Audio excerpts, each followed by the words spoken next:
Hello everyone, আসসালামু আলাইকুম। Myself Sadia, welcome to my another blog. আবার তোমাদের সামনে নতুন একটি ব্লগ নিয়ে চলে আসলাম।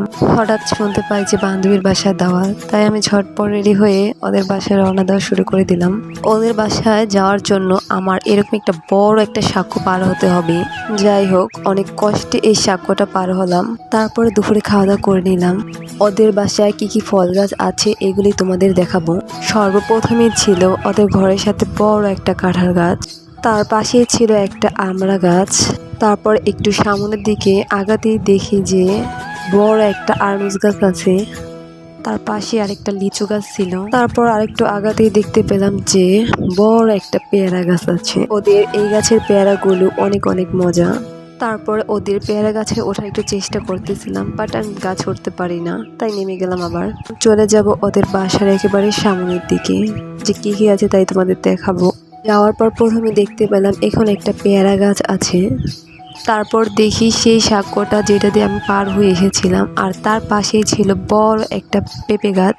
এখন সচরাচর এরকম বড় পেঁপে গাছ দেখা যায় না, অনেকদিন পর এরকম বড় একটা পেঁপে গাছ দেখলাম। তারপর দেখি বান্ধবী আমাদের জন্য নারকেল কাটতেছে। আমি জিজ্ঞাসা করলাম, নারকেল কেন কাটতেছ? হয় বলতেছে আমাদের নাকি মুড়ি মাখে খাওয়াবে। বাট শেষ পর্যন্ত কিন্তু আমাদের সেই মুড়ি মাখাটার খাওয়া হয়নি। কেন মুড়ি মাখা খাওয়া হয়নি সেটা তোমাদের আমি লাস্টে বলে দিব। তারপর হঠাৎ ইচ্ছে হলো যে আমরা নৌকাতে ঘুরবো, ইচ্ছে তেমন কাজ।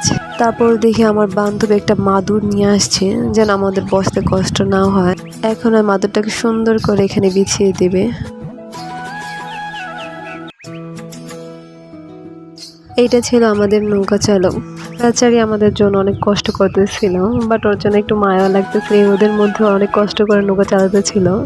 যাই হোক, বান্ধবী তো বান্ধবীর জন্য কষ্ট করবে না, তাহলে কার জন্য করবে? তারপরে আমাদের তিনজনে একটু ঢং করা শুরু হয়ে গেল। দেখো কে কি করতে থাকে। তারপর অনেক দূর আসার পর দেখতে পেলাম যে অনেকগুলো শাপলা হয়েছে। তারপর আমিও শাপলা টোকাতে শুরু করে দিলাম। বছর প্রথম আমি শাপলা টোকালাম, আমার তো অনেক অনেক ভালো লাগতেছিল যে আমি শাপলা টোকাতে পারতেছিলাম। চকের পানি অনেকটা কমে গিয়েছিল, এ কারণে আমাদের নৌকা চালাতে অনেক কষ্ট হয়ে গেছিল, যে বারে বারে নৌকাটা আমাদের মাটির সাথে লেগে যেতেছিল। বাট যাই হোক, এতক্ষণ শাপলা টোকালাম, এখন একটু ভিডিও না করলে কি হয়।